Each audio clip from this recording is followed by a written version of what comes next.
Hello and good morning, good afternoon, or good evening, wherever you are in the world. Welcome to Radio Works World, and I am your vision host, Marion Bevington, and I'm really happy to be here with you today. And straight into some really interesting thoughts. So, as you know, if you've heard me before, I do daily meditation, contemplation, just with me, just in the morning, whatever comes to mind.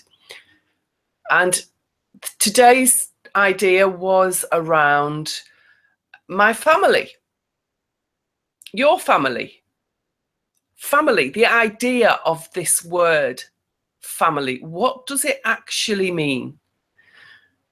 Because I know there's a huge paradox in this word for me. And this is why it's been on my mind. This is why it's the idea I've been exploring today. So what does family mean to you?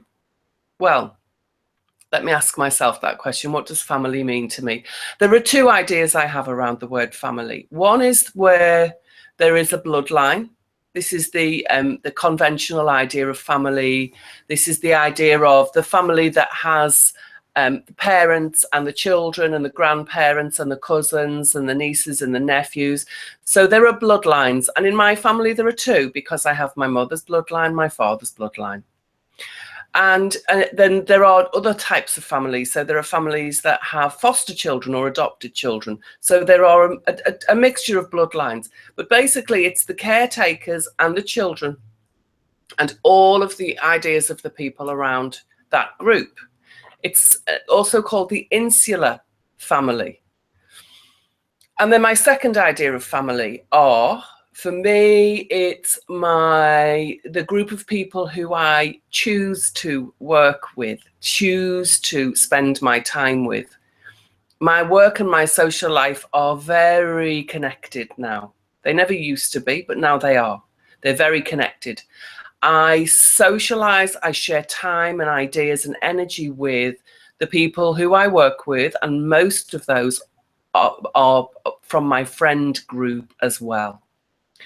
And so there are these two areas of family. In the family of my bloodline, my insular family, there's far more conditioning than there is in my, I'm going to call them my spiritual family, because it is both a mixture of friends and work connections that I have as my spiritual family. Now, in my spiritual family, I feel very free to be me, to explore who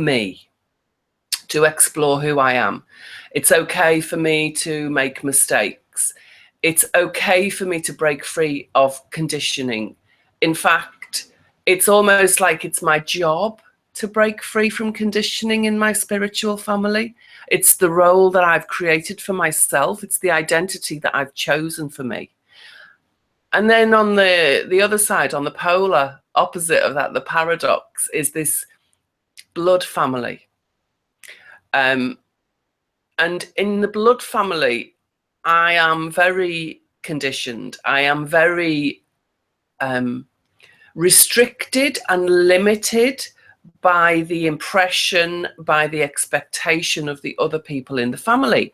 So people expect me to be a daughter, a sister, an aunt. They expect me to be responsible. They expect me to be, and they've got labels for me. So I've always been the crazy one. So then they expect me to be crazy. But also they expect me to know what their ideas of me are, and they expect me to live up to that. And I often disappoint. And I'm becoming more and more aware of how I'm actually grateful and pleased that I disappoint, because disappointment is the result of something that I know doesn't help anybody. And that is expectations. Because expectations mean that you're not in the present moment, you're not here, you're not now, you are in the future, or you're in the past with an expectation. So for example, let me illustrate this point. So the expectation is that I will be a good sister. And recently one of my brothers made a statement that quite shocked me. And he said, how dare you? No, he didn't say, how dare you? He said, do not insult my intelligence. I made a remark about, it's about banking. I'm not going to go there now. It's not a set of opinions that I actually hold dear anyway. I play around with politics. I'm the thorn in the side of politics. When I hear somebody express political views or views around the structure of the financial world or the religious world or the political world, I immediately have this part of me that wants to jump in and break down the beliefs to look at what's the truth in this belief.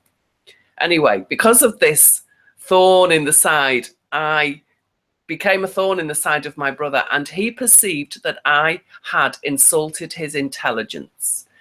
He perceived that he had an expectation of me that I would respect what he perceives as his intelligence. So his perception of respect and his perception of his own intelligence are part of his past. They're information that he's gathered from the past, and he's brought them into his present moment. And then he expects me to go into the future and to carry with me his understanding of his intelligence, his understanding of what's respectful behavior. And I disappointed him because I questioned something that he'd made an assumption about. And I questioned that assumption. I questioned that conclusion, because to me, what he'd said, it couldn't be true, or it couldn't be proven to be true. And it didn't feel like the truth to me. So I questioned it. And he instantly assumed I was insulting his intelligence. Now, as I say, his intelligence and his idea of respecting his intelligence are information and conditioning that he'd been programmed with from the past. Whether it was his choice or not, that's where he was. And then what about the future? So he expects me in the future to always understand and appreciate his concept, his understanding of these constructs of, you know, what is respect, what is his intelligence. And so can you see that when we have expectations, we are bringing those expectations as something that we've gathered from the past, and we're projecting them into the future because they're not happening in it, or they look like they won't continue to happen in the future. Then I become disappointed in the present. So that's going to screw up my present moment. And it's screwing up my present moment because of something from the past and something from the future. And it's not about me being here right now and enjoying this existence. And I suppose disappointment is it's a natural thing that's going to happen. It's not a problem. But when we dwell on it, when we allow it to really wound us, then it becomes a problem, because that wounding is then going to be reflected into my future. It's going to affect my future. So insular families. Now, not only do insular families put me in a box as the person that has to play the role and have the responsibilities in that family, it puts me in that little box. In that case, I was the sister. What they also do is they make me feel like me and my family are a unit that is separate from the rest of the world. And there is no separation. We are the world. The earth is what it is. At the moment, it has me on it. It has my family, my blood family on it. And that's what it is. The truth of this moment is that I am very important in this world, that you are very important in this world, in this very present moment now. And the world would be less if we weren't here. So we are all in the world. So we're not disconnected. We are all absolutely connected. Now, we are also at the same moment unique. I am unique in this moment, in the reflection that I am of consciousness in this body right now. You are absolutely unique. Who you are in this moment, you are absolutely unique. We are all absolutely unique, but we are ultimately, fundamentally, absolutely part of the same whole.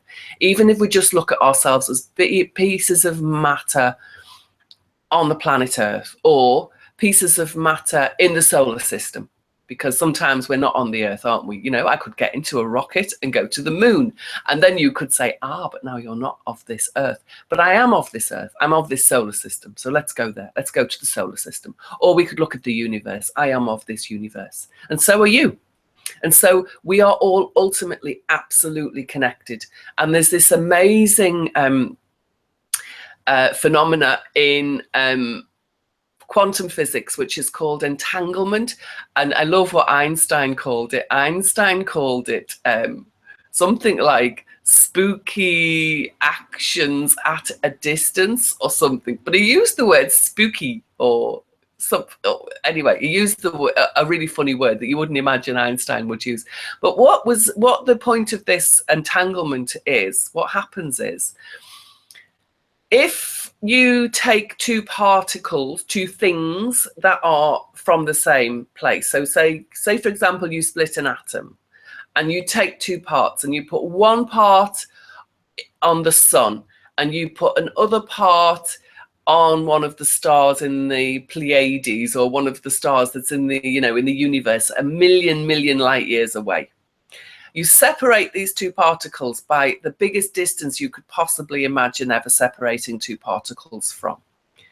If you tickle one, they both laugh.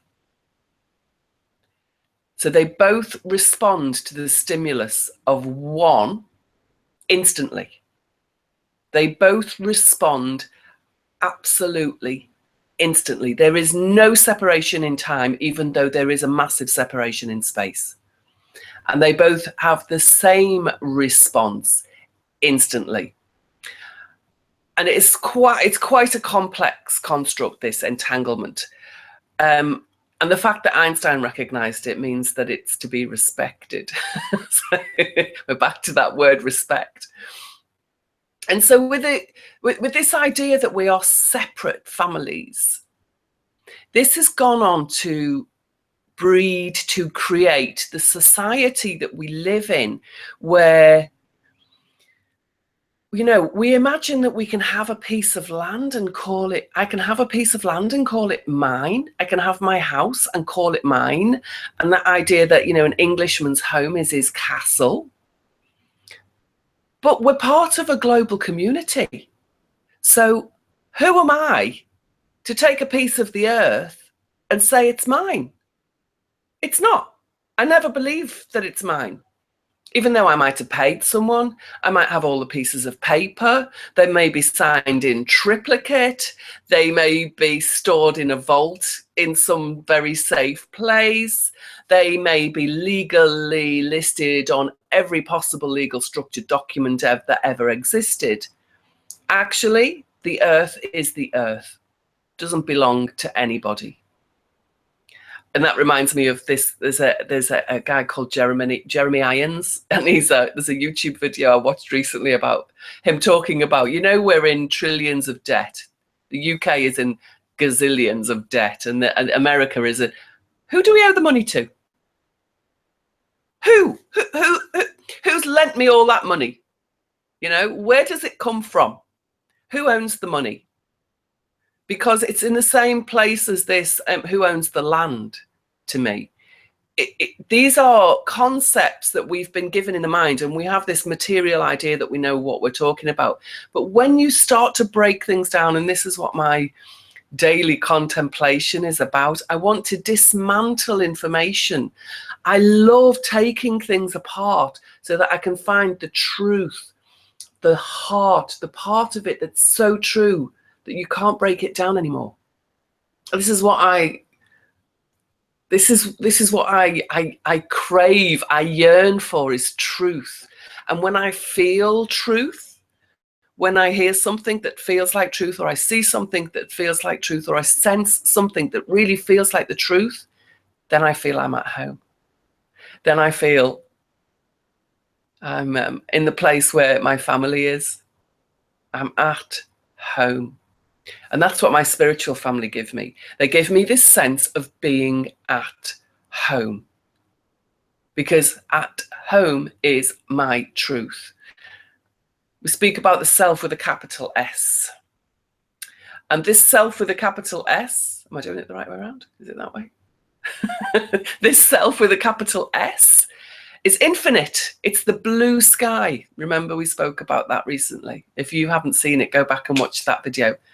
I try to tie ideas together, and I will try to re-explain them. But when I go into details about something, you can maybe get a deeper understanding. So the sky that I am, this infinite, vast blue sky that I am, in all of space and in all of time, the big capital S of self, is never separate. It doesn't own anything. It simply is. And in truth, it just is. It's just truth. So this idea of insular family has separated us as humans in our own society, which has created feelings of lack, feelings of selfishness, feelings of competitiveness,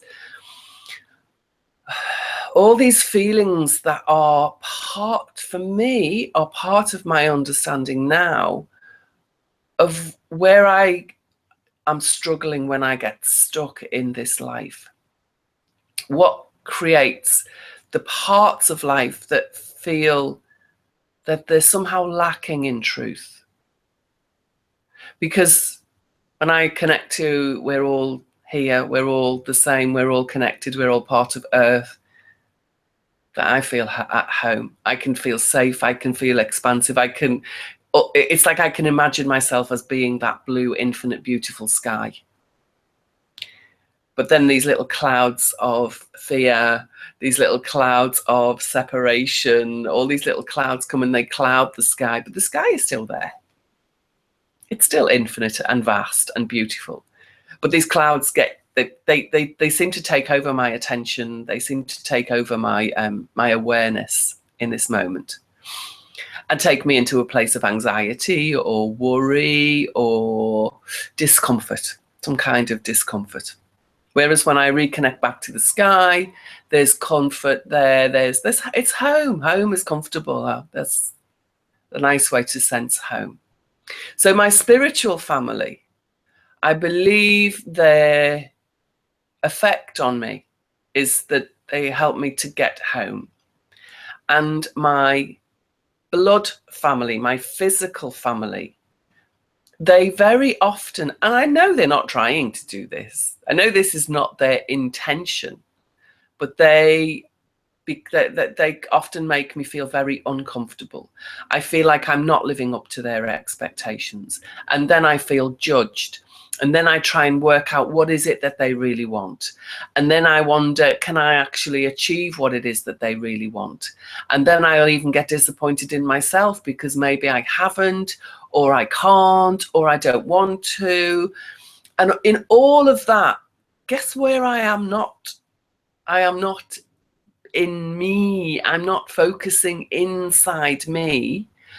All of that about judgment, about expectation, all of that is external stuff. It's outside of me.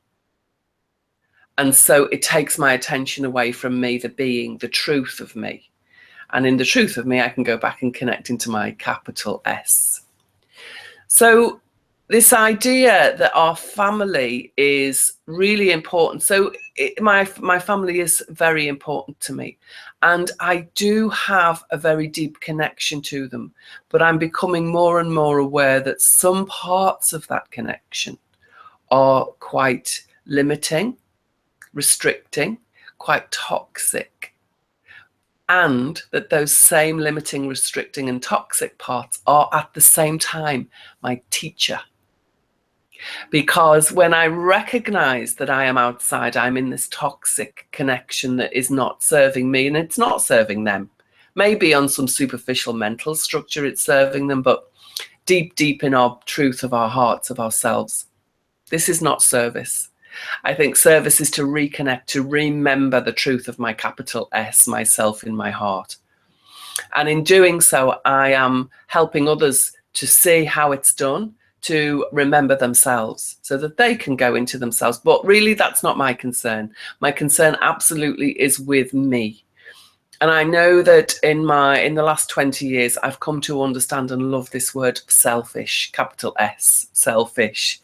That me looking after me being true to me just being me with the capital S, self, is the most important thing ever, ever, ever. The most important thing. And nothing else is actually that important. And yet this self with the small s, this material self, this conditioned self, the self that's got the structures of society, the structures of politics, the structures of religion, the structures of this little family in a box. None of that is really true. And I feel now that my journey is to find the truth, dismantle what is apparent, appearing around me, and find the golden nugget, the diamond in the center of all of that is absolutely the truth. And always it comes back to me. And so selfishness, starting with me, looking after me, being the best me, is automatically going to benefit everything and everyone around me. And so to be truly to be truly selfish is, with a capital S, is selfless with a small s. So I'm selfless as a material being. I don't need to worry about this material being. As a sister, I don't need to worry about being a sister. As a woman, I don't need to worry about being a woman. But as this spiritual whole with a capital S, that's my concern. That's my big, big concern. So all of the ideas and the structures that we have in the society around us, they do exist and they are as they are. And I may not connect to them as completely pure truth, but in existential terms, in the terms of the existence that I'm living in this present moment, you know, property does exist, land ownership exists, money exists. They all exist on this material plane, and I have to live in this material world. As I said the other day, if I didn't live in the material world, I wouldn't know what a mango tastes like. Because can you, well, I don't know, actually, maybe you can as a spirit taste a spiritual mango. I don't know. But these five senses, they bring beauty constantly. And the taste of mango is one of my favorites. There's lots of other things I love. So to be able to experience this material world, the juiciness, the ripeness, the sweetness of this material world, it brings with it these structures, the society structures, political, religious, all of these different structures come with it. And in order to really enjoy and grow in this material existence, for me, it means to expand more and more into my spiritual self, but to not lose connection with the unique physical being that I am. I don't need to lose connection. I can be in both places. It is very paradoxical, and it does bring up potential conflicts, but only because the conflicts exist because I'm not accepting that the paradox is real. The paradox is the truth. So, you know, there is a land registry, and people do believe that they own a piece of land, even though in the real truth of the capital S self, it's not important, it's not significant, it's not true, it's not real. In this real material world, it is real and true and important and significant. And yet, if I don't remember the capital S self, then I spend all my life in fear. I spend all my life trying to protect my little piece of land, my little family, my little box on this planet. And in just protecting that smallness, I am avoiding all of the greatness that I am. And I think that's true for everybody. I believe that it's true for everybody. My truth is, it's true for everybody. And so when we have a really spiritual, connection that we know that we can stay with sometimes, and then we bounce over into the material connection, and we can bounce back into the spiritual connection. It becomes like a game. So it could be like a game of tennis or something. I'm the ball in this game, and I'm having fun as I'm playing. I play in the material world, and then I come back and play in the spiritual world, and I come back and play in the material world. And I can be playful and play in it as long as I don't take it too seriously. Because taking it too seriously, I think, means being stuck in one part of the paradox or the other. Being serious takes the joy out of life. It takes the joy out of existence.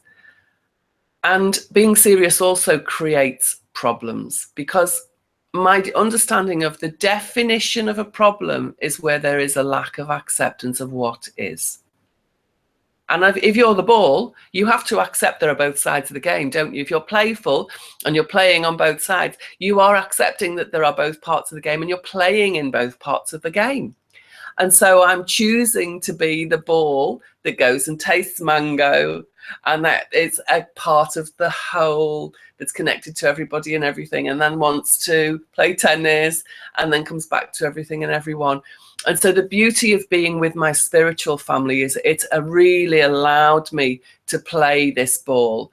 And the beauty of being in the material world is that it's showing me how to expand this material side of the world, to prevent me from being stuck, from being caught in expectations, from being disappointed, which just gets me stuck in all sorts of cycles, of negative cycles over here in the material side of my life, of the world.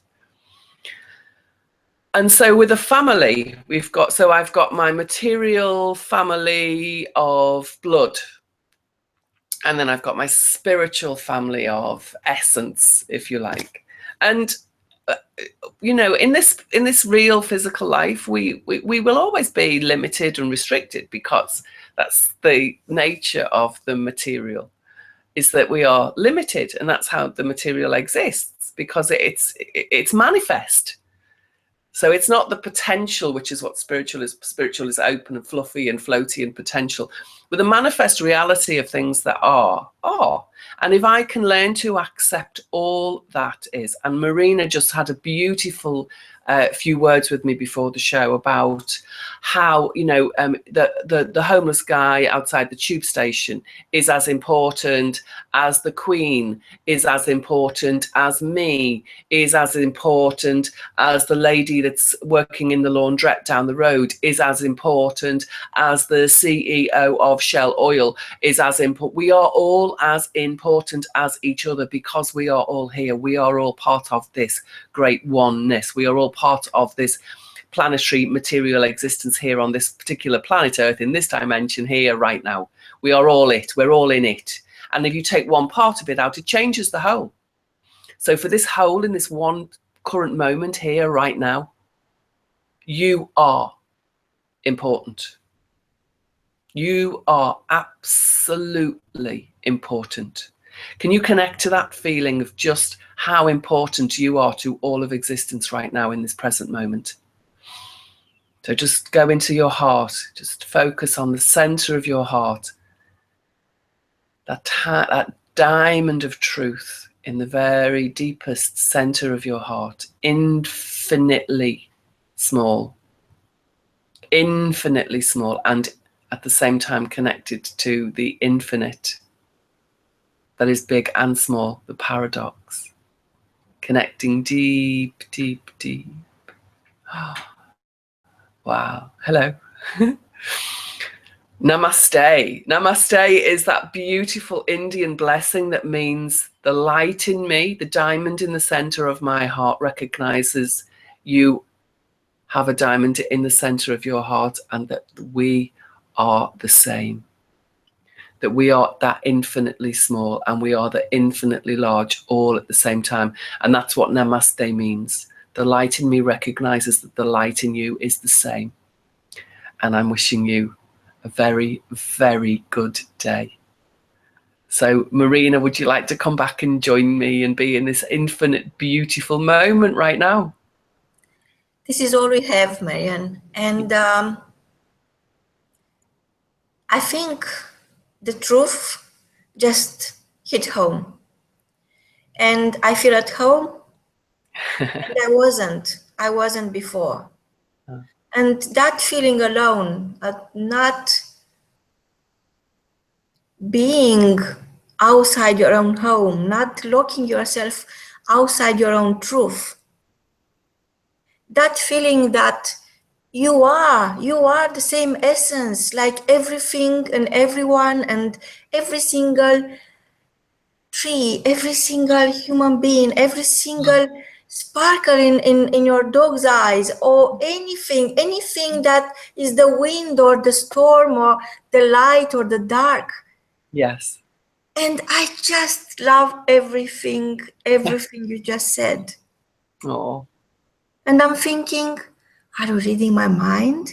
But the truth is that we have exact same essence. Yes. And it is a choice. Yes. It is a choice to ignore it or embrace it. And that is your truth. Absolutely. Marion, I don't know. I feel what our listeners feels, because what you is not something conventional, is not something that you could Google, is not something that was said before, is not something that was written before. It is something so unique simply because you have the guts and the courage and the bravery and the brilliancy to embrace your truth and give it to us. Oh.